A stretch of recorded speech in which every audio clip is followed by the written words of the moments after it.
Having trouble following people on TikTok with your iPhone? Don't worry, I've got a quick fix for you. In this video, I'll walk you through how to solve the TikTok following issue on your iPhone. Let's dive right in. Before we start, make sure you have a stable internet connection. Try switching between Wi-Fi and cellular data, turn on airplane mode for 10 seconds and then turn this off. After doing these basic things, if you still have the same issues, then follow my advanced solutions. Solution 1. Clear TikTok data. Go to the TikTok app. After that, tap on the profile icon from the bottom. Then tap on the three lines icon from the top. Next, tap Settings and Privacy. Now scroll down and tap Free Up Space. Now tap Clear to reduce the cache.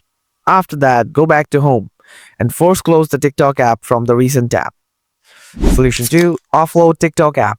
First, open up the settings, then tap on General. Next, tap on iPhone Storage. Now scroll down and find the TikTok app. Next, tap on TikTok, then tap Offload, and again tap Offload. After that, tap Reinstall it. Solution 3. Submit a report. Open up the Safari browser, then type and search TikTok feedback. Next, tap on the first link called Report a Problem. Then tap on the topic drop-down menu, select Report a Bug/Feature Request. After that, tap on the category drop-down menu. Select Report a Bug. Now enter your email address and username. Next, describe your problems in the additional details box, like, Dear TikTok team, I'm unable to follow someone on TikTok. Please help me to solve this problem. Then attach a screenshot of your problem. And then checkmark both the boxes and finally hit the submit button. After that, TikTok support will review your account and respond to you within 48 hours.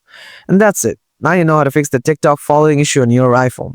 If this video helped you, please give it a thumbs up and don't forget to subscribe for more. Have any questions or video ideas? Drop a comment below. Thanks for watching and I'll see you in the next one.